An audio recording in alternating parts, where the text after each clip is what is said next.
You beautiful bastards. Welcome back to the Philip DeFranco Show, your daily dive into the news. I am not wearing a tie today. Y'all are clowning on me too hard. It's the reason why I will never fully develop a massive, massive ego. I've been going to the DNC and like actual real life journalists are like, hey, you're the reason I'm into this. People that are a part of staff and campaigns are like, you're the person that inspired me to get into the political world. And then I come home and I open the YouTube app, and y'all are like, this man looks like a Bible salesman. DeFranco's looking like he's gonna give me a great deal on a 2010 Corolla, which yeah, I would, because I'm a nice guy, and you should take it because it's a reliable vehicle. But you're clowning on me aside, we got a lot to talk about today, so let's just jump into it.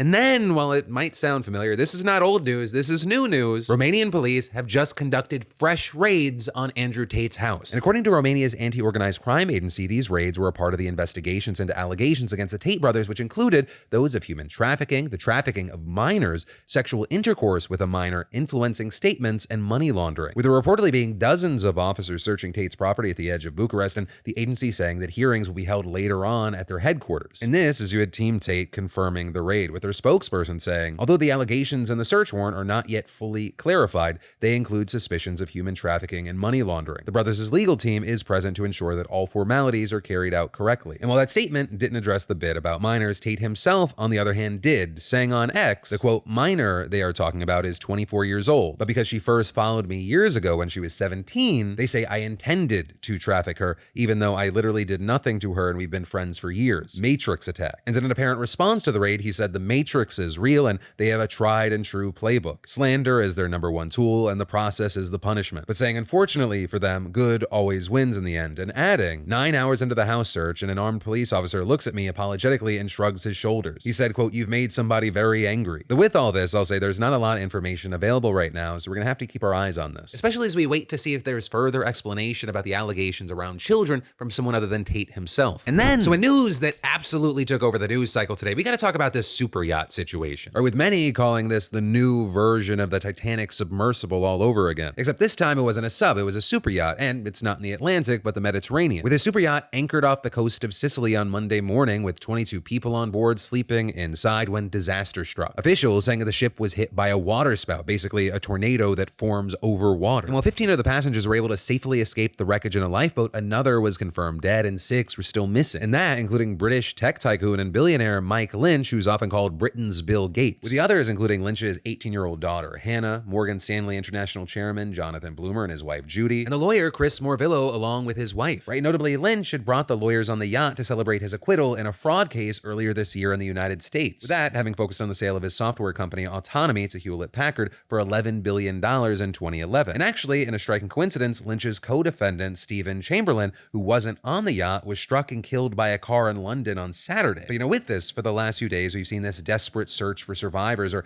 as time has passed, more likely bodies. And that made all the more difficult because dive crews were reportedly only able to stay underwater for about 8 to 10 minutes at a time. And there have been tons of updates and reporting going back and forth all day, but now most reports say 5 of the 6 bodies have been found, with BBC News reporting that the search and recovery is scheduled to pick up again tomorrow, with multiple outlets saying they've seen body bags being lifted out, though right now, no identities have been disclosed. And there you have the BBC explaining that under Italian law, bodies must be formally identified by a family member for deaths to be certified. But once all the victims are officially found and recovered, the authorities might conduct a news conference with more official details. And then, we gotta talk about all the hype and the heated controversy around Black Myth Wukong, right? Because if you haven't heard, it's considered China's first ever AAA video game, and it is taking the industry by storm. Because while China has definitely dominated the mobile game market for a while now, we've really yet to see them break into consoles and PCs with a heavy hitter of its own. So Black Myth Wukong, developed by Game Science, which is backed by the country's biggest publisher, Tencent, is that game. Now, as far as the content goes, it's an action role-playing adventure loosely inspired by the 16th century Chinese classical epic Journey to the West. And so you play as a magical ape that can shape-shift into other animals and human-like characters, fight monsters, and search for all 6 relics of Wukong, the Monkey King. Right, naturally, the lead-up to this game was met with tons of excitement inside China itself. One Weibo user speaking for many when they wrote, "You've ridden horses in the American West, been a pirate in Europe, a soldier on foreign battlefields, and an assassin in Egypt. Now you can finally return to your homeland and be your own hero, with pre-sales since June bringing in nearly $60 million, and hashtags about the game getting over 2 billion views on Weibo alone. And then when the game actually launched yesterday, it was even more of a smash hit than expected, with it topping worldwide sales charts on Steam within hours of its release. And at its peak on Wednesday, it boasted 2.2 million concurrent players, more than any other game on the platform. I mean, that surpassed even Cyberpunk 2077 to become Steam's most played single-player game ever. And none of that even counts the sales from PlayStation, Wii Game, or the Epic Games Store. Now with this, while there have been reports of some major bugs and technical issues, including frequent crashes, which the developer says it'll fix in upcoming patches, the game has mostly gotten very good reviews, with some, like creator Asmongold, even going as far as to say, "This game's amazing."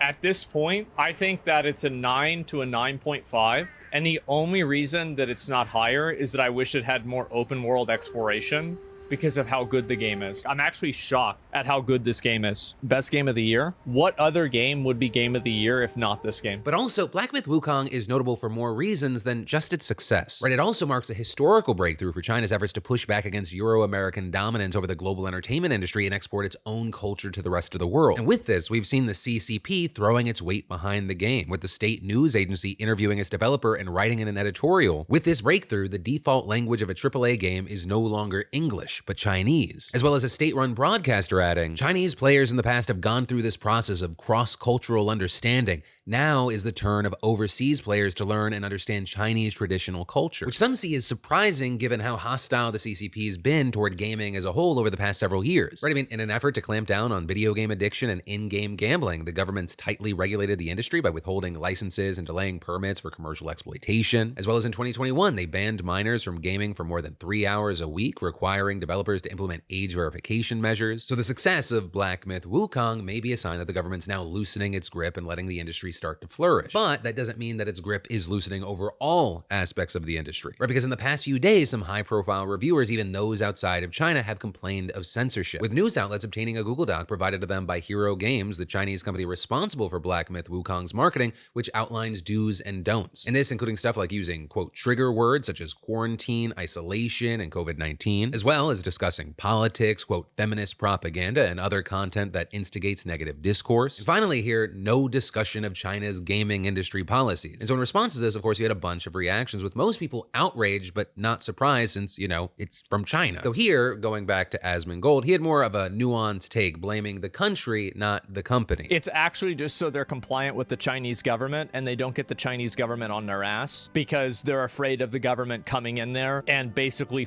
their up. You can complain that the country is oppressive or it's not fair or it shouldn't be like this, but at the end of the day, the reason why they're doing this is because of that country and not necessarily anything else. And then, coming at this from a way different angle, some more right-leaning people actually supported the censorship and painted it as a reasonable defense against wokeness. But then the controversy doesn't end there either, right? Because even before this whole censorship thing, Black Myth: Wukong's developer Game Science got hammered for months by accusations of sexism, with IGN publishing an investigation back in November that found several social media posts by one of its co-founders that included sexual innuendos. Right, in this, after the first teaser for the game, with him writing things like, "I want to expand my circle and hire more people, get licked until I can't get an erection," and quote, "It is my honor to provide you with some comfort in the lower half of your body," as well as quote, "I got wet after watching it a couple of times, the pressure in my crotch is immense." Though many have reacted to those quotes by disputing the accuracy of the translations and arguing that they may be vulgar, but they're not sexist. But there you have the article going on to detail other evidence of what it calls a culture of sexism in game science and the industry at large, including videos and recruitment posters with crude sexual themes. With, for example, a lead artist and co-founder opining on Weibo about how games made for women and men are completely different due to their biological differences, explaining that I need to put on silk stockings and suspenders to work, brew chrysanthemum tea, and put a humidifier on his table to make soft and effeminate things. And as far as I can tell, Game Science has refused to comment on these reports when asked about them by media outlets. But notably, that hasn't stopped others from coming to its defense, including, once again, Asmongold. You can see how this person is trying desperately to avoid a defamation lawsuit, plagued by claims of sexism, some in the games community, many of whom are women, in the eyes of many female gamers. This is the most retarded article I've ever read in my life. But accusations aside, controversy or not, Black Myth: Wukong is clearly going to make a hell of a lot of money and make a huge global cultural impact. And notably there, Game Science has made clear this is hopefully the first of many more games. So it's going to be very interesting to see from here, one, the success of this game, let's say a month, month, 3 months from now, as well as 2, what China has to offer the gaming world from here. And then Logan Paul and KSI are now facing a multi-million-dollar lawsuit. Or more specifically, Logan Paul and KSI's Prime Hydration is facing a multi-million-dollar lawsuit for breach of contract from food importer Agrovana, who claims that Prime and its parent company backed out of a massive contract to buy coconut water concentrates for their products. And Agrovana accusing Prime of failing to pay for shipments as well as engaging in, quote, willful misrepresentations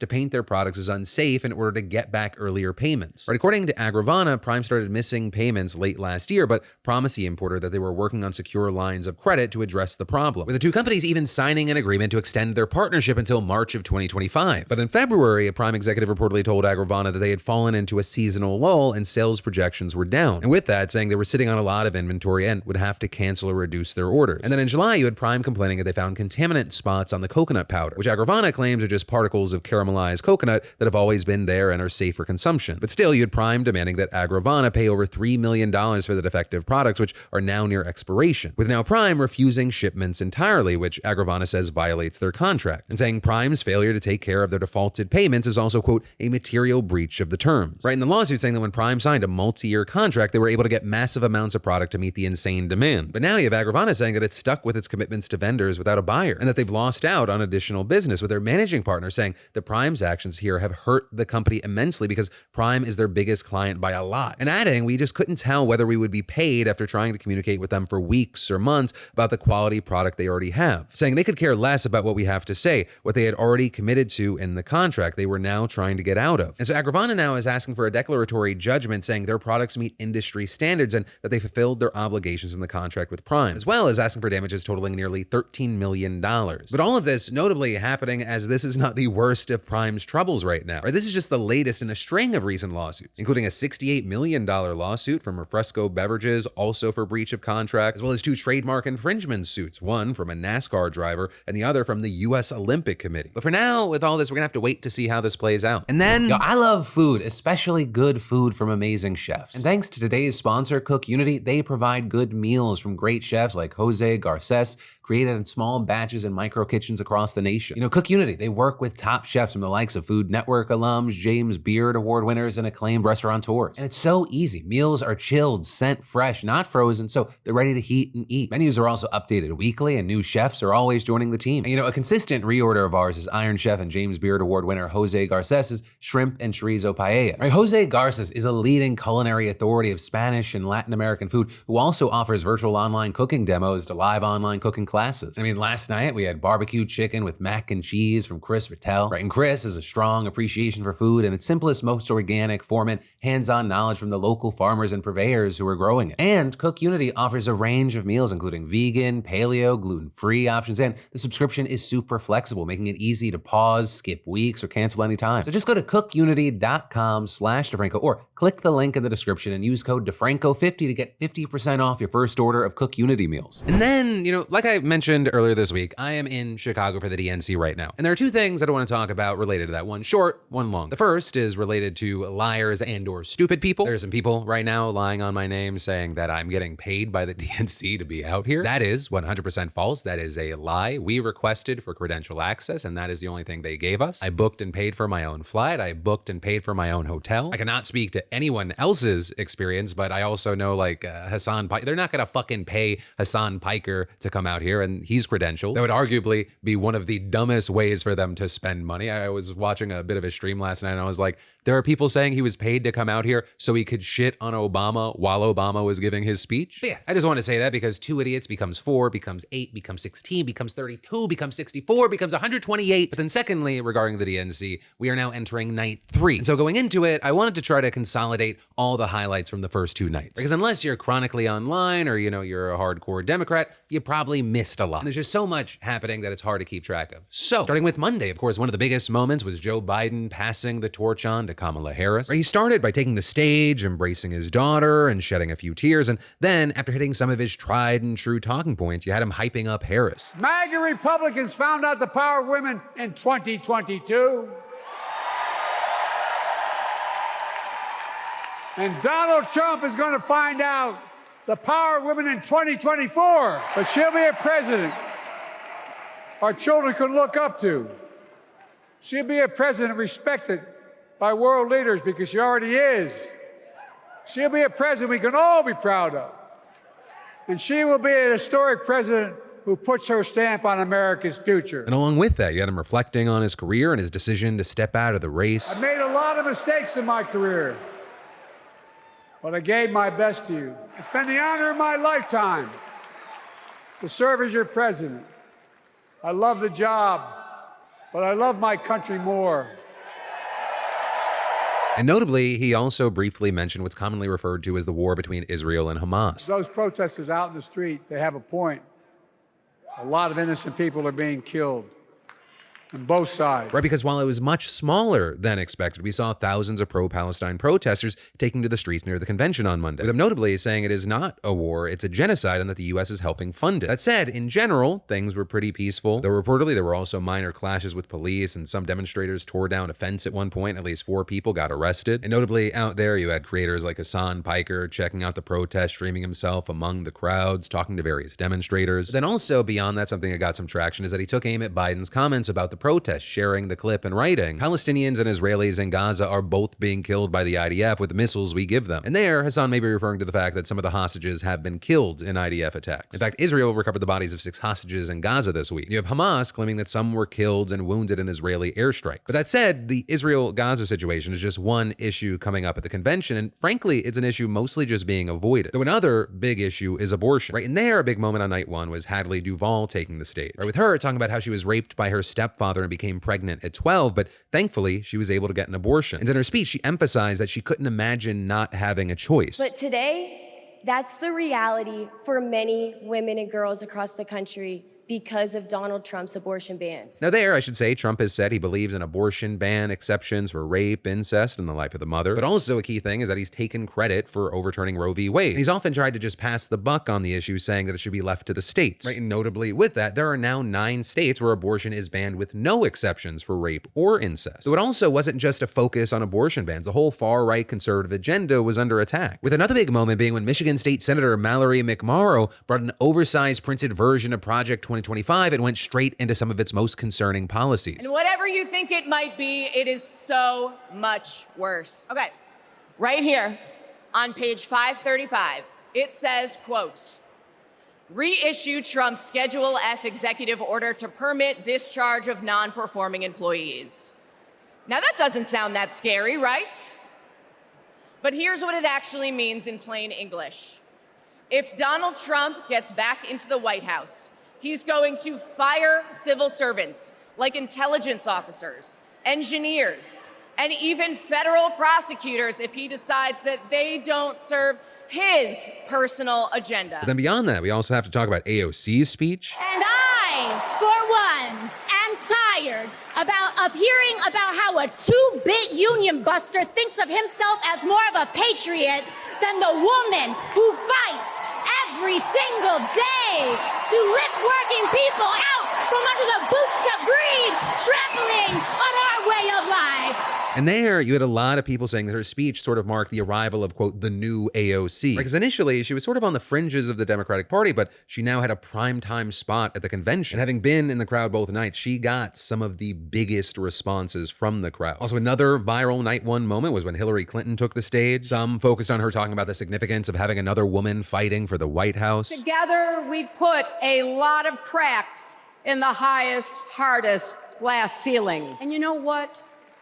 On the other side of that glass ceiling is Kamala Harris raising her hand and taking the oath of office as our 47th President of the United States. But then also another massive moment that got a lot of people fired up was when she started talking about Trump's criminal history. Donald Trump fell asleep at his own trial. And when he woke up, he made his own kind of history. The first person to run for president with 34 felony convictions. With the crowd then chanting, "Lock him up," and Clinton, without actually egging them on or anything, couldn't help but crack a smile and nod along a bit. And actually, that whole subject brings us to night 2, right? Because one of the things that's gone viral online is the DNC made a parody Law and Order trailer around Trump. In the criminal justice system, the people are represented by 2 separate yet equally important groups: the police who investigate crime, and the district attorneys who prosecute the offenders. This is the story of Donald Trump.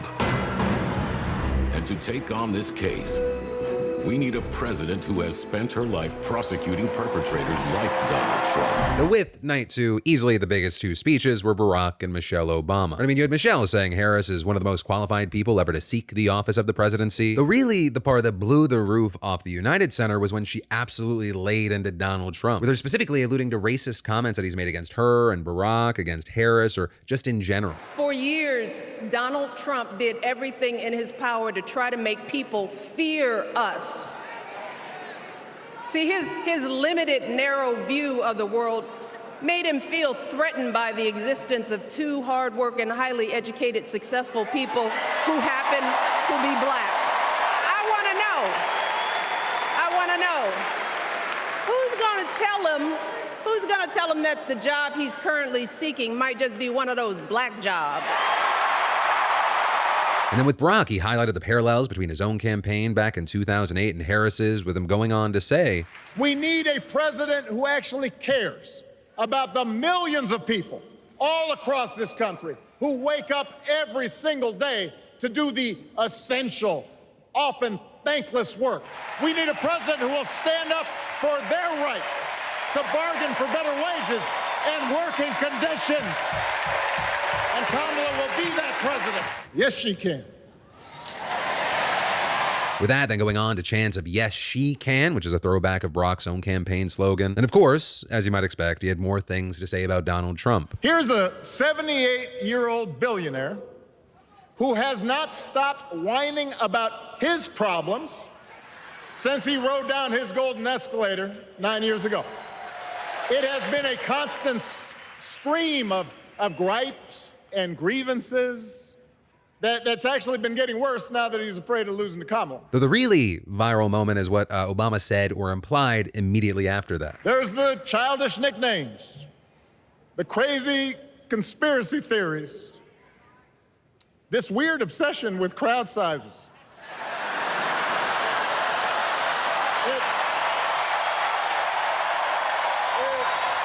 Also, a big thing that's gotten attention is the fact that Democrats filled up not 1, but 2 arenas last night, with Harris actually holding a rally in the same Milwaukee venue where Trump accepted the Republican nomination back in July. Though notably then also going back to Chicago, another speech that's worth mentioning is that you had former Trump press secretary Stephanie Grisham saying a few words. Right? She's actually just one of several Republicans addressing the crowd and endorsing Harris, though her comments probably raised the most eyebrows. Right? Because she noted she wasn't just a supporter of the former president, but a true believer and one of his closest advisors. But then also with that, claiming that behind closed doors, Trump mocked his supporters as basement dwellers, and saying things like once he was upset when they visited a hospital and cameras were focused on intensive care unit patients rather than on him. He has no empathy, no morals, and no fidelity to the truth.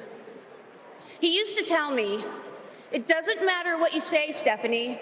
Say it enough and people will believe you." Though on the other side of this, you had a Trump campaign spokesperson saying, "Stephanie Grisham is a stone-cold loser who clearly suffers from Trump derangement syndrome and many other mental issues. She's a liar and a fraud, and it's laughable she's willing to step behind a podium at the DNC, but was too scared to step behind the podium at the White House." But then also beyond all the speeches, there's been a lot of conversation about the quote-unquote vibes. And specifically with night 2, there was a lot of talk about the DNC roll call, because that's typically when delegates cast their votes in person to select the party's nominee. And it's usually a very boring part of the convention. But this year, the DNC turned it into a party. Ladies and gentlemen, my name is DJ Cassidy, and I'd like to welcome you all to the Democratic National Convention roll call.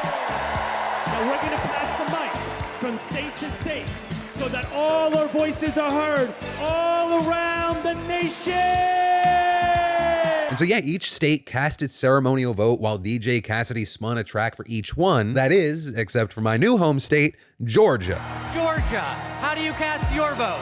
Because out of nowhere, Lil Jon appeared and everyone lost their fucking minds. And also, while all of that was a lot of fun for a lot of people, the whole celebrity, music, pop culture element of support for the Democrats is a big deal. Because no offense to Lil Jon, there were people hoping for a bigger star. With late yesterday there being a ton of rumors swirling that Taylor Swift or Beyonce might make an appearance. And actually with that, you had Tony Goldwyn, the actor who's been serving as one of the hosts for the DNC, arguing that an endorsement by either one of them could be significant to her election prospects. But notably, as of recording, these are all just rumors. But then finally, regarding the DNC, I want to end this where I started, the protests. Right? Because while all this other stuff has happened and that's gotten a lot of the focus, they haven't stopped. And in some ways, while they've been underwhelming compared to what was expected, they're also getting a lot of attention. Right? With us seeing things like last night, they clashed with police near Chicago's Israeli consulate. And at this point, it seems like at least a few dozen people have been arrested. And notably, the protests haven't just been happening in the streets. With us seeing things like Stephen Colbert doing a live taping of his show outside the DNC, where you had protesters interrupting during his interview with Nancy Pelosi. There is, for the people at home who can't tell, there's a protest going on in the audience right now. Hold on, young lady, I can hear you. There's a protest going on right now. We're at actually the commercial break, but the subject is on Israel and Palestine. Yeah. And if you'll have a seat, we have to go to the commercial break. When we come back, I will ask the next question I had on that subject, if you will listen, okay? And with that, Colbert kept his word, coming back after the break and asking Pelosi this. People are protesting, even within the Democratic Party, there's dissension over what is the proper use of American power, especially our projected power overseas, both firm and soft power, if the goal is the peaceful and prosperous future for both Israelis and Palestinians. What role does the United States play? Though with that, it appears online, each side kind of took what they wanted from that clip, right? You had some criticizing the protester and some criticizing Pelosi's response, which I'll link to. I'm not going to play. It was political and it wasn't changing anyone's mind. And it also very obviously wasn't the answer that the protester was looking for. Well, as you can see from the continuing protest out here, that answer is unsatisfying to some people, because they believe that the United States. Hold on one second. Would you like to respond to what they're saying? Yeah, well, what I was saying is. Will you listen to her response if she? With their screaming, I can't hear them. But to those who have they've that said question, that the United States should not have any role in supplying Israel arms to kill the people of Gaza. Right, and there you had Pelosi going on to assert Israel's right to defend itself and calling for a two-state solution. And so basically, for all the talk about the protests, it doesn't really seem like we're seeing a Democratic policy shift there. But with all that said, whether you've been watching the last two nights or you're kind of just getting the highlight breakdown here, of course, I'd love to know your thoughts. And then, y'all, foundational health. That's what I think about when it comes to my body and my mind. And today's PDS sponsor, Momentous, they're a respected brand, making sure you're getting essential nutrients for foundational health. Right, Momentous creatine, omega-3, and protein taken daily provides essentials that the body needs to help function at its best, like aiding in cognitive function to reducing inflammation in muscles and joints. And I know supplements can feel like a dirty word and navigating the space can be daunting due to the lack of trust and transparency, but I've come to learn that Momentous is dedicated to working with the best, from their collaboration with experts to their unparalleled commitment to only using the highest quality ingredients. And they invest heavily in third-party testing, holding their products to the standards set by the most demanding organizations in the world, including the NFL and NBA, ensuring that what's on the label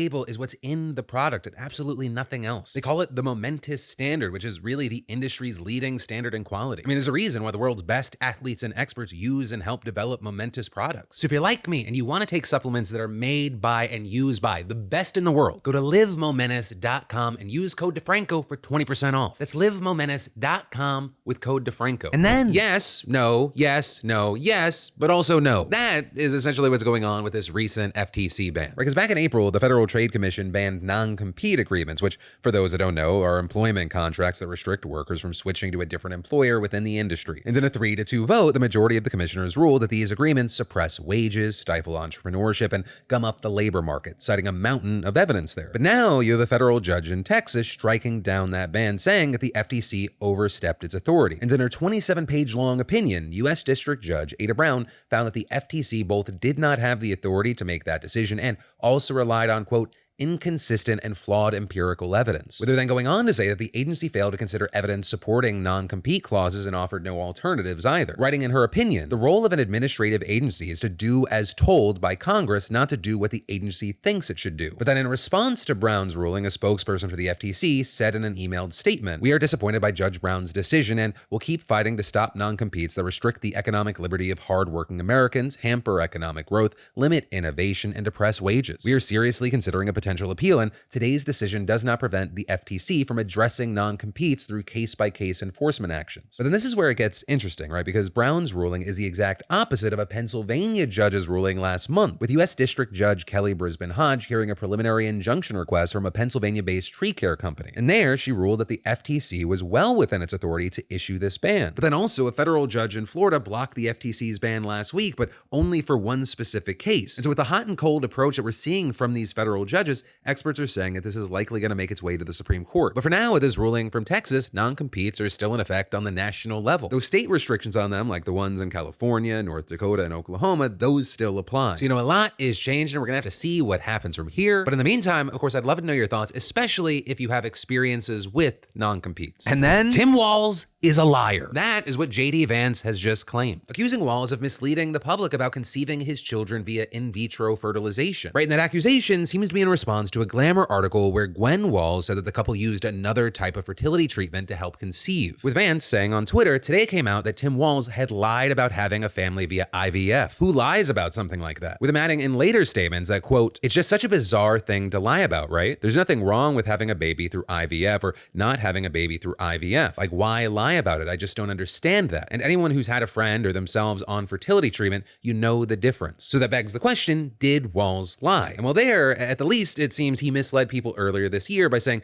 they used IVF in response to Alabama Supreme Court essentially banning IVF by ruling that embryos should be considered children, or which meant that you couldn't just toss out the embryos. And in response, Walz had told his supporters about him and his wife's journey with fertility treatment and saying that he has 2 beautiful children because of reproductive health care like IVF. And at the time, his campaign also sent out a fundraising email titled Our IVF Journey and shared an article that referenced his family's IVF journey in the headline. And then last month, he told Pod Save America, first of all, it was up to him. I wouldn't have a family because of IVF and the things that we need to do reproductive. But then also, notably there, just after that sentence, he added context that more clearly suggested that they used IUI, which is another artificial insemination procedure. And a key thing is that was also backed up yesterday in the Glamour article, right? If you don't know, IUI is different from IVF, even if the two do overlap a little. With the oversimplified explanation being IVF involves extracting eggs and introducing sperm outside the body before reintroducing an embryo, whereas IUI involves introducing sperm closer to the egg within the body via a tube. And with those, there are pros and cons to both, which isn't super important for this conversation. But due to Walz's earlier statements, which at the very least implied IVF was being used, Vance was clearly under the impression that was the case. And with all this, you had the Harris-Walz campaign pushing back, saying that Walz was using commonly understood shorthand for fertility treatments. And then adding, the Trump campaign's attacks on Mrs. Walz are just another example of how cruel and out of touch Donald Trump and J.D. Vance are when it comes to women's health care. And then also a key thing here is you had a lot of doctors very understanding of the situation, saying that it is very, very common for people to assume that fertility treatment equals IVF since it's the one that gets the most screen time. But then also, stepping back, regardless of if Walz intentionally used the wrong term or not, the situation has just shined a spotlight on what could be a winning issue for Democrats, right? IVF has widespread support across pretty much every American demographic, with only a sizable minority of religious people opposing it. But there's also a real fear for many that despite Trump saying that he supports IVF, that he'll still bend on the issue due to his connections to things like Project 2025, which he's tried to distance himself from, but he has so many connections to, and it wants a biblically based approach to family planning, as well as there being a fear that he may appoint judges who will also rule that all IVF embryos are children. And that could galvanize voters, especially women, to change their vote rather than risk it, especially when you consider that Democrats are way more clear-cut on this issue and they fully support it. But I guess to circle back to where we started, what's your take, or do you personally care that Walz said IVF when it appears that he meant IUI as much as Vance does? Or do you think that Vance is overextending, that he's reaching for outrage and it's something that actually might bite him in the butt in November? But that, my friends, is the end of your Wednesday evening, Thursday morning dive into the news. So just like yesterday, I can already tell tomorrow is going to be another big one. So I just want to say I love yo faces, and I'll see you